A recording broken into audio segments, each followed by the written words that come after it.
வணக்கம். கொஞ்சம் பேர் என்கிட்ட கேட்டிருந்தாங்க, சில இதுகளை எப்படி க்ளீன் பண்ணுறதுன்னு. ஸோ உங்களோட வீட்டில் டிஷ் வாஷர் இருந்தான்னு சொன்னால் சில நேரம் மணக்கும். ஸோ அது மட்டும் இல்லை, சில நேரங்களில் உள்ளுக்குள்ளே நாங்கள் க்ளீன் பண்ணுறதுக்கு தவறுவோம். நீங்கள் இதுக்கு வினிகர், பேக்கிங் சோடா கட்டாயம் தேவை. ஸோ நீங்கள் வினிகரை உங்களோட சிங்கில் நீங்கள் கொஞ்சம் நிரப்பிட்டு அதில் உள்ள பார்ட்ஸ் எல்லாம் கலத்திட்டு கொஞ்சம் ஒரு 1 ஹவருக்கு ஊற விடுங்க. அதுக்கு பிறகு வினிகரை ஒரு கப்பில் வச்சு ஜஸ்ட் எதுவுமே இருக்கக்கூடாது டிஷ் வாஷரில். ஜஸ்ட் ஒரு 1 ஹவருக்கு ஒரு சைக்கிள், ஜஸ்ட் எம்டி சைக்கிளில் விடுங்க. ஸோ அது நல்ல ஒரு மணத்தையும் நல்ல ஒரு க்ளீனிங் லுக்கையும் கொடுக்கும். அதுக்கு பிறகு பேக்கிங் சோடா போட்டுட்டு திரும்பவும் நீங்கள் ஒரு 1 ஹவருக்கு ஜஸ்ட் எம்டி சைக்கிளில் கொடுங்க. ஆனால் அதுக்கு முன்னாடி அதில் உள்ளதை எல்லாத்தையும் கலத்தி நீங்கள் பேக்கிங் சோடாவும் வினிகரும் போட்டு ஊற விடணும். ஸோ சின்ன இடங்களை ப்ரஷ்ஷால் தேய்ச்சி நீங்கள் அதை க்ளீன் பண்ணணும். ஏன்னா ஒரு சிலவங்க சொல்கிறாங்க டிஷ் வாஷர் சரியான மணக்குதுன்னு. பிகாஸ் 1 மந்த்துக்கு ஒருக்கா கழுவாமல், அதாவது க்ளீன் பண்ணாதனால தான் அது மணக்குது. So dish washer deep clean கட்டாயம் தேவை எவ்ரி மந்த். அதாவது ஒரு ஒன்ஸ் இன் மந்த்தாவது நீங்கள் இப்படி செய்யணும். ஸோ இது ஒரு சாம்பிள் வீடியோ. அண்டு இதுக்கு என்னென்ன ப்ராடக்ட்டுன்னு நான் போட்டிருக்கிறேன். ஸோ பேக்கிங் சோடா க்ளீனிங்க்குன்ட்டு இருக்குது, அதை தான் நீங்கள் வாங்கணும். அண்ட் அதே மாதிரி வினிகரும் க்ளீனிங் வினிகருன்ட்டு இருக்குது. ஏண்டா சாப்பாட்டு வினிகரும் இருக்குது, பேக்கிங் சோடா வினிகரும் இருக்குது. ஸோ அதனால் அந்த அந்த பேக்கிங் சோடா வினிகர் க்ளீனிங்க்கு யூஸ் ஆகாது. ஸோ க்ளீனிங்க்குன்னு தனியாக இருக்குது, நான் இதில் போட்டிருக்கிறேன். நீங்கள் அதை வாங்கி நீங்கள் செய்யுங்க. ஸோ கட்டாயம் டிஷ் வாஷர் நீங்கள் இப்படி செஞ்சால் தான் உங்களோட டிஷ் வாஷர் ஒழுங்காக பாவிக்கும். அதே மாதிரி உங்களோட ஓவன். ஸோ ஓவன் ரொம்ப மோசமாக இந்த மாதிரி இப்படி இருந்துச்சுன்னு சொன்னால், ஸோ அதுக்கு ஸ்டோவ் மற்றது ஓவனுக்குன்னு ஈஸி ஆஃப்ன்ட்டு இருக்குது. ஸோ இந்த ஈஸி ஆஃப் இது க்ரில் எல்லாத்துக்குமே போகும். ஸோ செப்ன்ற பிராண்ட் ரொம்ப நல்லா, கெமிக்கல் கூடையாக இருந்தாலும் குயிக்காக இல்லாமாகும். ரொம்ப இப்படிப்பட்ட ஒரு கரையாக இருந்தாலும் உங்களுக்கு தெரியுது பிஃபோர் அண்ட் ஆஃப்டர் அது யூஸ் பண்ணதுக்கு பிறகு இவ்வளோ ஒரு வித்தியாசம்னு சொல்லி. அது மட்டும் இல்லை, நீங்கள் அந்த உள்ளுக்குள்ள உள்ள பாட்டெல்லாம் கலத்தி தான் நீங்கள் க்ளீன் பண்ணணும். ஈவன் அந்த ஓவனில் சைடில் நாங்கள் சில நேரம் தமிழாக்கள் நாங்கள் நிறைய சமைச்சு எல்லாம் கொட்டி கிடக்கும், ரைட்?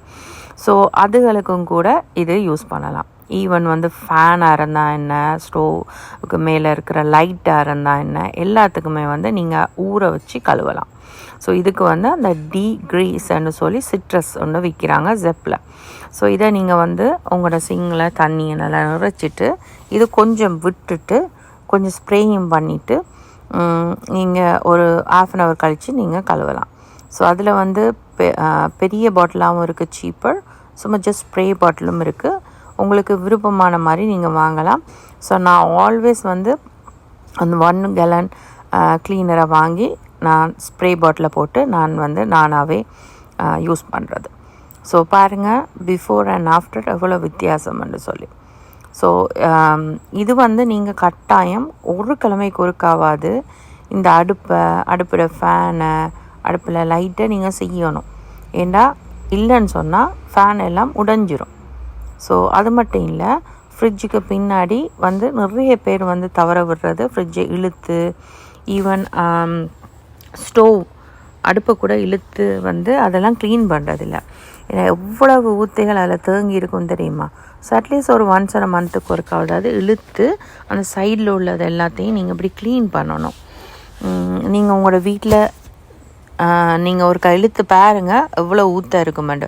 ஸோ இதுக்கும் கூட நீங்கள் டீக்ரீஸ் நான் சொன்ன அந்த ஸ்ப்ரேயை கூட நீங்கள் யூஸ் பண்ணலாம். நீங்கள் இப்படி இந்த மாதிரி அந்த சைடில் இருக்கிற கொட்டின கறிகள், ஈவன் எண்ணெய் எல்லாமே அது போகும். ஸோ இப்படி செய்யும்போது அது சுத்தமாக இருக்கும். நாட் ஓன்லி வெளியில் மட்டும் இல்லை, உங்களோட கிச்சனுக்கு பின்னாடி, ஃப்ரிட்ஜுக்கு பின்னாடி, அடுப்புக்கு பின்னாடி கூட நல்லா க்ளீனாக வச்சுருக்கலாம். ஸோ இப்படி நீங்கள் செய்யும்போது நல்ல ஒரு க்ளீன் ஒன்று இருக்கும் உங்களோட வீட்டில். ஸோ எவ்ரி 1 மந்த்துக்கு ஒருக்காவது உங்களோட வீடை இப்படி டீப் க்ளீன் பண்ணுங்க. முக்கியமாக அந்த பேஸ் போர்டெல்லாம் நீங்கள் அதாவது கட்டாயம் நீங்கள் க்ளீன் பண்ணணும். ஸோ அது மட்டும் இல்லை, கபட் சில நேரங்களில் கபட்டில் நாங்கள் பாத்திரங்களை அடுக்கி வச்சு ஒழுவி அதெல்லாம் அசிங்கமாக இருக்கும். எப்போவுமே கபட்டில் நீங்கள் ஒரு பேப்பர் அதுக்குன்னு விற்கிறாங்க டொலராமாவில், அந்த கபடுக்கு கீழே போடுற அந்த மாதிரியான ஷீட்ஸுகள், அந்த மாதிரி பேப்பர்கள். ஸோ அதை நீங்கள் போட்டுட்டு நீங்கள் பாத்திரங்களோ எந்த ஒரு சாமானோ கபட்டில் அடுக்கும்போது ஈஸியாக இருக்கும். இப்போ எங்களுக்கு தெரியும், நாங்கள் தமிழாக்கள் அனுப்படியால் எங்களுக்கு நிறைய சமையல் தூள்கள் இருக்குது. ஸோ அதெல்லாம் அந்த ஒயிட் கபட்டில் டக்குன்னு அது தெரியும். ஸோ அதுக்கு கூட அந்த ஷீட்ஸ் எல்லாம் இருக்குது, அதுக்குன்னு நீங்கள் வாங்கி டொலராமாவில் விரித்து நீங்கள் அப்படி செய்யும்போது அந்த கபட் எப்போவுமே பாவிக்கக்கூடிய மாதிரி வெள்ளையாக இருக்கும். ஸோ நீங்கள் ஆனால் இப்போ இது அவங்க போட இல்லை. ஸோ இதுக்கெல்லாம் நான் டீக்ரீஸ் இல்லைன்னு சொன்னால் நான் ப்ளீச் யூஸ் பண்ணேன். நான் ஏனெண்டா அவங்க ஒயிட்டாக கபட் கேட்டிருந்தபடியால். ஸோ நீங்களும் எவ்ரி மந்த்துக்கு ஒருக்கா எப்போவுமே உங்களோட கபட் எல்லாத்தையும் எடுத்து செக் பண்ணி க்ளீன் பண்ணி வைக்கும்போது பூச்சிகள் எல்லாம் வராமல் பாதுகாப்பீங்க. எப்போவுமே ஒரு க்ளீன் லுக்கில் இருக்கும்.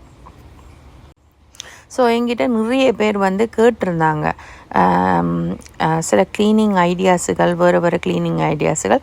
இனி வரும் வீடியோஸுகளை நான் என்னால் முடிஞ்ச அளவு நான் க்ளீனிங் சம்மந்தமான டிப்ஸுகளை நான் கொடுப்பேன்.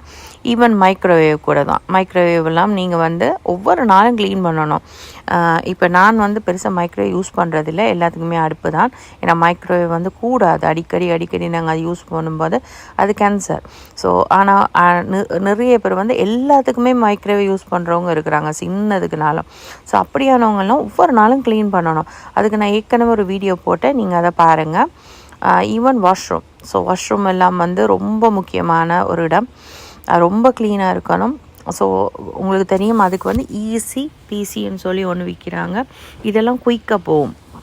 ஏன் 5Xன்னு சொன்னால் ஃபாஸ்ட்டாக நீங்கள் ஸ்ப்ரே பண்ணி மிச்சம் தேய்க்க தேவையில்லை. அதே மாதிரி ஜெப்பில் கூட இருக்குது டைல்ஸ் கிளீனர் அண்டு ஷவருக்குண்டு. இதை நீங்கள் ஒரு ஸ்ப்ரே பாட்டிலில் போட்டு உங்களுக்கு தேவையான அளவு போட்டு கொஞ்சம் தண்ணியும் சேர்த்து நீங்கள் ஸ்ப்ரே பண்ணி ½ அன் ஹவர் கழித்து நீங்கள் தேய்ச்சி கழுவுனீங்கன்னா நல்ல ஒரு க்ளீன் லுக் வரும். இது கிளாஸுக்கு கூட நீங்கள் யூஸ் பண்ணலாம். க்ரவுட்டுன்னு சொன்னால் க்ரவுட்டுக்குன்னு தனியாக இருக்குது. என்னுடைய மற்ற வீடியோஸுக்களை பாருங்கள், தெரிஞ்சுக்கொள்வீங்க.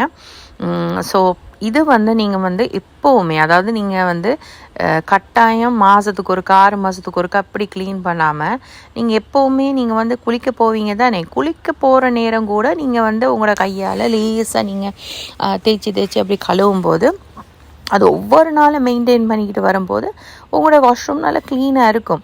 இல்லைன்னா இதுக்குன்னு டீப் க்ளீன் பண்ணிக்கிட்டுலாம் இருக்க தேவையில்லை. ஸோ எப்போவுமே வீடுன்னு சொல்லும்போது ஒரு வீடு நீங்கள் எப்போவுமே ஒவ்வொரு நாளும் மெயின்டைன் பண்ணால் தான் அது நல்லா இருக்கும்.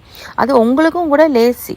ஸோ இதை நீங்கள் தவற விட்டேன்னு சொன்னால், ஒரு 6 மாதத்துக்கு ஒருக்கா தான் நீங்கள் க்ளீன் பண்ணுறதுன்னு சொன்னால், இதுக்குன்னு நீங்கள் ஒரு க்ளீனர்ஸ் ஆக்கலை கூப்பிட்டு அதெல்லாம் உண்மையிலே அது தேவையில்லாத, உங்களுக்கு காசு உண்மையிலே சேவ் பண்ணணும்னு சொன்னீங்கன்னா நீங்கள் நீங்களாகவே நீங்கள் இப்படி செய்யும் போது ஈஸியாக இருக்கும் உங்களுக்கு. ஸோ எல்லாரும் இப்படி சொல்லிக் கொடுக்க மாட்டாங்க. பட் நான் என்ன சொல்கிறேன்னுண்டா, இது உங்களுடைய வீட்டு பிரயோசனத்துக்காக தான் இந்த வீடியோவை நான் சொல்கிறேன்னா. இப்படி நீங்கள் ஒவ்வொரு நாளும் மெயின்டைன் எடுத்து நீங்கள் தொடச்சி ஒவ்வொரு நேரமும் நீங்கள் ஒவ்வொரு சந்தர்ப்பமும் கிச்சனும் வாஷ்ரூம் போயிட்டு வர நேரமே க்ளீன் பண்ணாலே நல்லா அழகாக க்ளீனாக மெயின்டைன் பண்ணலாம்.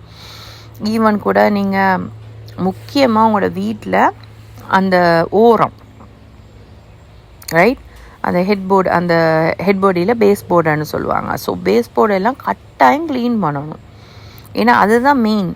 ஒரு ஆக்களோட வீட்டுக்கு வந்தால் அந்த பேஸ் போர்ட் கதவை வச்சு நாங்கள் அடையாளம் கண்டுகொள்ளலாம் அந்த ஆக்களை எந்த அளவு க்ளீன் பண்ணுறாங்கன்னு சொல்லி. ஸோ